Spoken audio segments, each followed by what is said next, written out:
Pones en contexto y Nvidia hoy vale 5 veces lo que vale toda la tierra cultivable de Australia. Y él decía que estamos en la burbuja más grande que se ha visto en la historia, básicamente. Y ahí es donde yo creo que viene la verdadera crisis, ¿no? Que qué tal que lo cumple demasiado bien y ya después el problema es otro. Pero que estamos en un escenario de esta inflación, que significa estamos creciendo muy poco, pero estamos teniendo inflación. Y eso significa que nuestro dinero pierde mucho poder adquisitivo. ¿Cuáles son las posiciones de quienes van a tomar decisiones importantes en esas compañías? Pues definitivamente te permite anticiparte a ese tipo de cosas y que tratemos de unfuck our futures un día a la vez. El mundo está cambiando más rápido de lo que crees.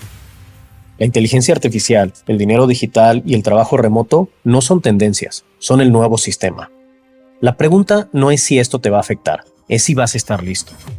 Somos Arturo Olmos, consultor, founder y experto en growth, y Chris Huertas, founder y experto en inteligencia artificial. Bienvenido a Unfuck Your Future. Arturo, buenos días. ¿No? Nos quedamos con la espinita de hablar desde el capítulo pasado de si estábamos en una burbuja o no. Y estábamos compartiendo, ¿no? Algunos materiales, algunas notas. ¿Qué opinaste de lo de Michael Burr? A ver, creo que hay bastantes matices por ahí, que justamente pues ya los iremos platicando. Es bien difícil poder saber si, bueno, creo que es medio imposible poder saber si estamos en una burbuja o no.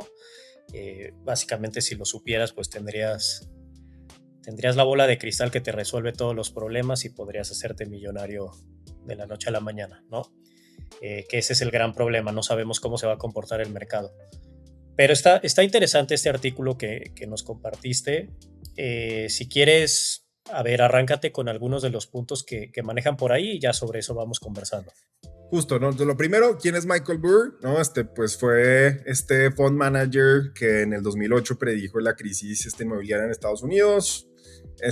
Segundo, porque luego me regañan que no explico bien, que es una burbuja. Pues una burbuja es un crecimiento insostenido de un activo, básicamente, ¿no? Y tercero, ¿no? Dentro de los puntos que se tocaban sobre la crisis es, pues no está justificada el crecimiento tan agresivo que estamos teniendo en el mercado por temas de AI, ¿no? O sea, las valuaciones de compañías como Nvidia, según Michael Burr, no hacen ningún sentido y hay compañías que dicen que hacen cosas de AI y que solo por eso están creciendo de manera brutal y no es verdad. ¿Tú qué opinas? Sí, creo que estuvo bueno también un poco de contexto de quién es él. De hecho, sí. si vieron la película de Big Short, pues se trata precisamente de todo esto, cuando él hizo esta, pues no sé si es predicción, pero estos cálculos y este análisis que se iba a caer todo el mercado inmobiliario en Estados Unidos y fue la crisis mundial a raíz de eso. Sí, muy, muy famoso se volvió después de eso porque le dio al clavo en donde nadie ni siquiera estaba viendo ningún tipo de problema, ¿no? Algo que me brinca a mí no es la primera vez desde aquella vez que él dice que vamos a estar en una burbuja, en recesión, que se va a caer el mercado. Y la verdad es que no ha pasado tal como lo ha dicho, ¿no? En aquella ocasión sí, y él consiguió mucho, mucho dinero para su fondo, pero hacia adelante, otras veces que ha saltado las alarmas, no ha pasado así. Hoy creo que tiene puntos muy, muy válidos, pero también hay otros economistas que toman ese mismo punto y lo interpretan diferente, ¿no? Entonces, ¿tú qué opinas? ¿Tú de qué lado estás? Pues mira, yo estoy del lado de los datos. Y una de las cosas que estaba haciendo preparando el episodio era tratar de ver qué tanto estaba influenciando el S&P 500 o qué tanto estaba siendo influenciado ese indicador por los Magnificent Seven, que son 7 compañías de tecnología súper grandes, que son las que están liderando hoy la carrera de AI, más Anthropic, más OpenAI. Y le pedí, ¿no? A la inteligencia artificial, por supuesto, ¿no? Que me hiciera un gráfico de cómo se veía el S&P de 5 años atrás a la fecha, quitando el comportamiento, o sea, quitando el crecimiento de estos Magnificent Seven y dejándolo, ¿no? Entonces, si veíamos esa gráfica 5 años a la fecha, sin estas 7 compañías, el índice empezaba en 100 y ahorita estaría en 150. Y si ponemos a las 7 compañías, como está ahorita el indicador, están 250. Entonces, sí hay, o sea, pues sí hay un crecimiento muy, muy agresivo, ¿no? De la economía y de ese indicador en específico Sí. derivado de temas relacionados con inteligencia artificial dura, ¿va? Ese es el primer dato que para mí es relevante. Ujú. Entonces sí hay un crecimiento. Ahora Ok.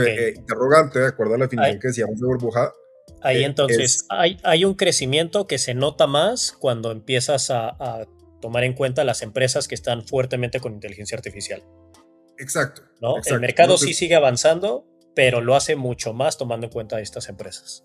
exacto, ¿no? Entonces, si ves, por Ok. ejemplo, Google, ¿no? Nvidia, ¿no? Pues unos crecimientos Sí. exorbitantes, ¿no? Ok. La segunda pregunta que hay que responder, entonces, sí, está creciendo muchísimo más que el mercado, esa es la Ujú. primera. La segunda pregunta que hay que responder ¿es justificado o no ese Ujú. crecimiento? Y yo creo que sí. O sea, yo creo que sí es justificado, ¿no? O sea, Ok. yo me muevo muchísimo en el mundo ahorita de hardware para procesamiento de inferencias y de cargas de inteligencia artificial. Y cuando se pone algo de hardware en Estados Unidos o en Europa, ese hardware no dura vivo un par de semanas. O sea, es impresionante la demanda que hay de estas grandes compañías para consumir esos aparatos que los venden compañías como Nvidia, ¿no? Entonces, cuando ves tú los reportes, ¿no? Anuales o trimestrales de las compañías, pues ves que, o sea, sí les están comprando, ya sabes, o sea, como que sí se está viendo el negocio, eso. Entonces, pues, o sea, si hay ventas que justifican valuaciones muy fuertes, Ok. ese es un tema. Pero lo Hay, voy a contrastar con otro. Ah, vas, perdóname. hay una duda, Chris. ¿Tú qué opinas? Porque, por ejemplo, pensando en Nvidia, me suena un poco similar a aquello que pasó por ahí del 2020, 2021 con Tesla. Tesla, las acciones de Tesla iban volando, iban todo hacia arriba, super bullish. Todo el mercado iba subiendo mucho en ese periodo, entonces a donde le tiraras, básicamente ganabas dinero, pero Tesla en particular iba avanzando bastante fuerte. Y mucho de lo que se hablaba es que no era únicamente lo que ya estaba haciendo en ese momento, sino lo que iba a representar Tesla en el futuro. Entonces era todo este tema de autos eléctricos, autos autónomos, etc., etc., que en unos años después iba a ser mucho más fuerte y por eso Tesla era tan atractiva y estaba subiendo tanto. Y al paso de los años sigue siendo atractivo, va avanzando lo de autos, los vehículos autónomos, pero creo que no se ha dado como se estaban calculando las predicciones en ese momento, ¿no? ¿No crees que eso también pase ahora con la inteligencia artificial? Es que, o sea, depende de qué parte de inteligencia artificial hablemos, ¿no? Ujú. Porque hay, o sea, hay compañías que hacen algunas cosas de inteligencia artificial que son mucho más fácil replicables que otras. Sí. El tema de los chips, o sea, hay unas barreras de entrada brutales a ese negocio que no solo son de capital, ¿no? O sea, necesitas talento muy especializado para hacer desarrollo de este tipo de cosas. Son muy pocas las compañías que hacen eso. Ujú. Y esas compañías también están creciendo tan rápido, o bueno, ¿no? Tiene un crecimiento muy rápido, igual no tan rápido como Nvidia, pero muy rápido como Qualcomm, por ejemplo, ¿no? Ujú.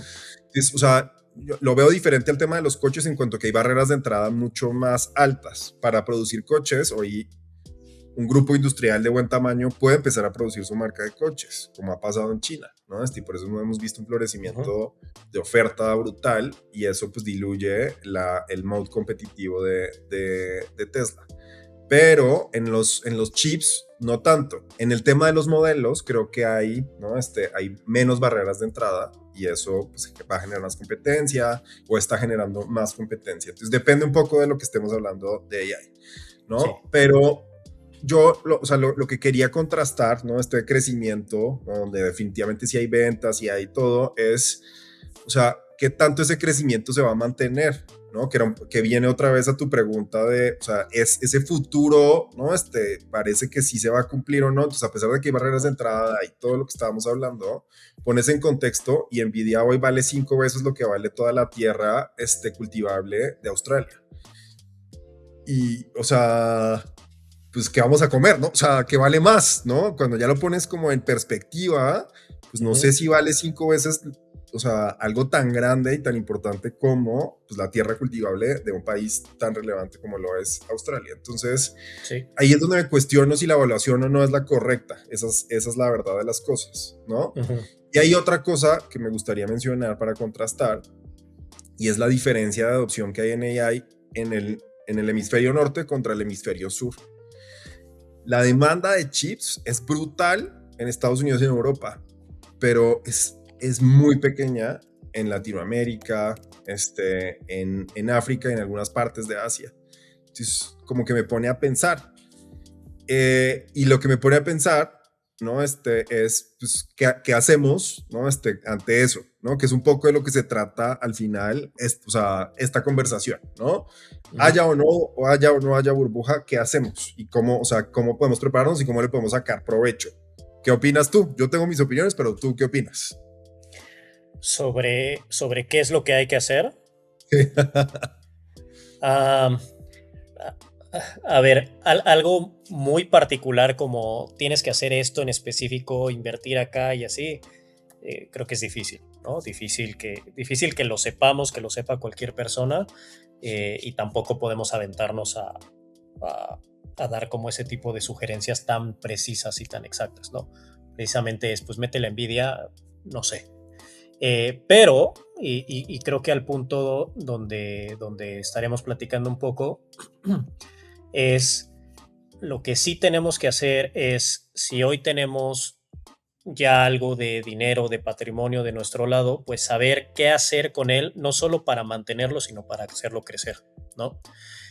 Justamente ahorita con todo este tema que tú estás comentando, con el tema de la guerra que sigue presente, de la guerra en Irán y el tema de los precios del petróleo que ya está empezando a impactar en otras cosas, etc., etc., se vuelve muy importante no tener tu dinero estático.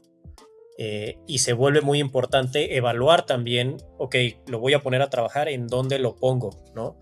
Hay algunos assets que son más riesgosos que otros, pero que pueden ser más volátiles y te pueden dar retornos más interesantes. Pero tienes que, creo que, pensar muy bien, plantearte qué nivel de riesgo quieres adquirir en este momento, ¿no? Donde las cosas están riesgosas en general. ¿Tú qué opinas, Sí, Chris? pues mira, o sea, yo creo que yo sí tengo una opinión y aunque no puedo decir, obviamente, invierte en este activo, y no deberíamos Ujú, ujú. hacerlo tampoco. ¿No? Sí, tengo un par de reflexiones que me gustaría compartir con las personas que nos ven y nos escuchan, ¿no? Sí, O sea, los datos muestran que no necesariamente vamos a entrar a una crisis, al menos como yo los interpreto, pero que estamos en un escenario de esta inflación, que significa que estamos creciendo muy poco, pero estamos teniendo inflación. Y eso ok. significa que nuestro dinero pierde mucho poder adquisitivo, ¿no? Ujú. Y eso es un problema muy grande para quienes manejan los bancos centrales y para quienes manejan las economías en los distintos países, porque tienen muy pocas herramientas para ver cómo arreglan esa situación, ¿no? Es algo difícil de solucionar económicamente hablando. Entonces, lo primero es tener el dinero debajo del colchón es una mala idea en ese escenario. Es una muy mala idea y coincido contigo en eso, ¿no? Casi La, cualquier escenario, ¿no? Pero O sobre sea, todo sí, ahora. pero hay algunos momentos en que estar líquido es muy importante, ya sabes, Ujú. porque si anticipas que se viene un dip, una caída del mercado muy grande, estar líquido es importante para tomar posición en esa caída del mercado. Y salvo que no estés convencido que va a haber un dip muy agresivo, deberías entonces estar líquido y de pronto tener el dinero, no sé si bajo el colchón, pero muchísimo más disponible, ¿no? Sí, sí. Y yo creo que no es, o sea, no necesariamente estamos ahí. Ese es como ¿no? Mi primera reflexión. No estamos en el momento de estar líquidos para tomar posiciones. Lo que sí creo es que no deberíamos estar tan expuestos a categorías o sea, están teniendo unas promesas demasiado agresivas. Eso sí lo creo. Ujú.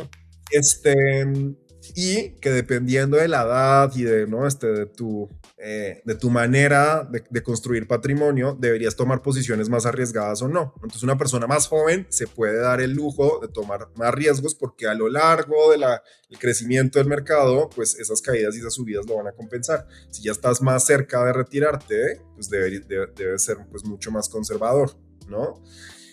Y si alguien aquí es arriesgado como yo, independientemente de esas promesas tan agresivas que se están viendo en el mercado, yo creo que una partecita de tu portafolio sí debería estar buscando esas apuestas locas, ¿no? Ujú. Y quiero, entonces, no estamos en una crisis, pero sí en un escenario de esta inflación. Hay empresas de AI que están creciendo muchísimo y las promesas pueden ser difíciles de cumplir, pero siguen creciendo. Y yo lo que veo, a pesar de todas esas promesas que parecen difíciles de cumplir, es que sí las están cumpliendo, ¿no? Entonces ves a compañías como Nvidia que dicen, no, el crecimiento es demasiado y sacan ahora chips en computadoras de Microsoft, esto pasó hace un par de días, en donde en tu computadora vas a poder correr modelos, en tu computadora ya ni siquiera una computadora de miles de dólares, ¿no? Computadoras mucho más accesibles, modelos en donde está casi todo el conocimiento de la humanidad, ya sabes, o sea, que muchísimas personas compren eso, sí lo veo pasar. Esa es la verdad de las cosas, ya sabes. Entonces yo creo que yo, si hago algunas apuestas un poco más agresivas, porque aunque no todo mi patrimonio va a depender de esas apuestas, pues sí quiero estar expuesto a querer que eso se cumpla, ¿no? Me parece muy poderoso que eso pase. Entonces, las personas más jóvenes que yo, ¿no? Lo normal es que tomen algunos más de esos riesgos. Yo estoy tomando algunos de esos riesgos porque creo en eso, estoy convencido de esa tecnología. Pero Ujú. no deberíamos estar tan expuestos y creo que eso es súper importante, ¿no? Es el nivel de exposición que deberíamos tener. Ujú. Este, eso, o sea, esas son un poco ¿no? Mis reflexiones al respecto. La otra, que creo que es muy relevante, es cómo estamos moviendo el dinero de una jurisdicción a otra, ¿no? Y quiero poner esto en el contexto de las elecciones en Colombia sin decir que estamos ¿no? En un lado o en el otro, sino hay muchísima volatilidad cuando hay eventos políticos fuertes, ¿no? Estamos en elecciones presidenciales en Colombia y vemos las acciones ¿no? de compañías de petróleo subir muchísimo o bajar muchísimo dependiendo de lo que pasa. A veces, ¿no? Sacar tu dinero de ahí y ponerlo en otro lado mientras pasa esa volatilidad puede ser algo bueno. O si quieres volatilidad y quieres, ya sabes, jugarle a eso, pues entonces deberías meterlo. Pero ser consciente de esos sucesos creo que es muy relevante. No sé tú qué opinas también, ¿no? O sea, como mover el dinero de jurisdicción dependiendo de esas oportunidades, esos riesgos, ¿cómo lo ves tú? Sí, o sea, creo que ahí es donde se vuelve complejo, ¿no? Claramente al final del día depende del perfil de cada quien en el momento de su vida en el que esté, cuál va a ser la mejor estrategia, ¿no? Lo que tú estés haciendo hoy no va a ser lo mejor exactamente para mí en mi situación, que puede ser para el de al lado. Pero sí es importante estar informados, ¿no? Creo que eso es lo principal. Si estás informado, como tú lo dijiste, ¿no? ¿De qué lado estás? Del lado de la data. Creo que eso es lo importante. Que estés informado, que sepas qué está pasando, que sepas en dónde hay riesgo, en dónde no, y con eso tomes decisiones, ¿no? Yo, por ejemplo, en mi caso particular, en este momento, recién compré una casa junto con mi esposa. Entonces estoy en un momento en el cual quiero tener un poco menos de riesgo a nivel general. Tengo cierto porcentaje en cosas que puedo casi jugar a ver qué pasa, pero ya sé que si eso lo pierdo, estoy tranquilo con eso. Claro, no me va a gustar, pero estoy tranquilo con que si pierdo eso, entonces eso lo uso para cosas muy volátiles. Pero en general, como el dinero que tenga yo por ahí, lo estoy yo en este momento poniendo en cosas un poco más estables, que me siguen generando idealmente más allá de la inflación, pero que son un poco más seguras dentro de lo que se puede decir, ¿no? Nada es seguro al 100%, pero es eso. Yo en este momento quiero un poco menos de riesgo. Me mudé para acá, acabo de comprar casa, etc. Quiero un poco menos de riesgo, me informo qué está pasando y tomo ciertas decisiones. Si tú Decía, puedes ¿no? tener más riesgo, hazlo, ¿no? Solo infórmate.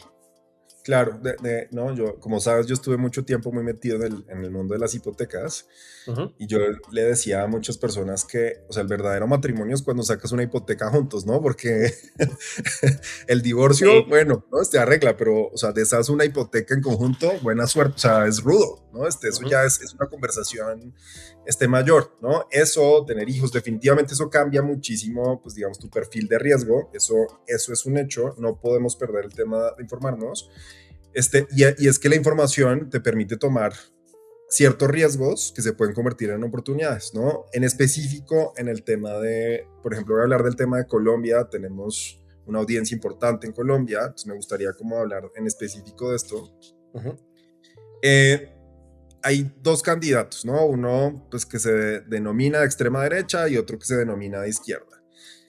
Y estaba claro para un candidato en todo su discurso que el fracking, él iba a hacer pues muchísimo fracking, y el otro decía, no, pues yo voy a mantener las políticas del gobierno actual, y la compañía que, o sea, tiene el monopolio de la producción de petróleo en Colombia es una compañía del Estado.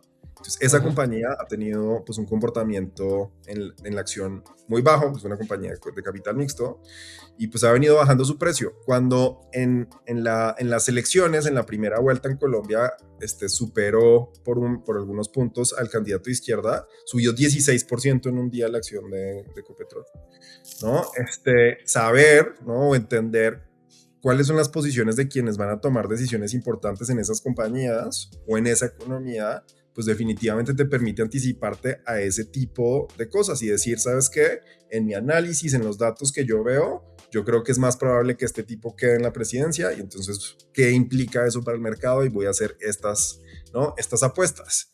Lo que me Sí. gustaría invitar a la audiencia a estas reflexiones, pues, cuáles son los movimientos o cuáles son las compañías que van a crecer si queda de las Priella, o las compañías que van a crecer si queda Cepeda. Esos son el tipo de cosas que quiero, o las reflexiones que quiero llevar a la audiencia, y que me encantaría que nos dejaran en los comentarios de las distintas redes en donde estamos publicando, qué opinan alrededor de eso, ¿no? Y se vienen otras elecciones, ¿no? Relevantes en otros mercados, pues yo creo que es importante que tomemos esas conversaciones, que tengamos esas conversaciones sin necesariamente decir, es que este es el candidato bueno y este es el malo, o lo que sea, ¿no? Sino es, ¿qué pasa si queda uno otro? ¿Y qué voy a hacer al respecto para tomar provecho de eso, o tomar, ¿no? Una apuesta sobre eso? Y sobre todo, lo voy a atar con una cosa que decías, es en el contexto propio, en donde quiero más riesgo, quiero menos riesgo, ¿no? Compré una casa, voy a tener un hijo, tengo 2 hijos, tengo 3 hijos, ¿no? Pues cómo me pega ese riesgo, creo que es importante. Entonces, yo quisiera resumir la conversación en tres cosas. La primera, los datos parecen indicar que no estamos en una crisis. Hay algunos signos que nos pueden llevar a indicar que hay alguna burbuja, pero pues los resultados de esas compañías siguen mostrando que, ¿no? Las compañías sí son rentables y dan unas rentabilidades muy interesantes.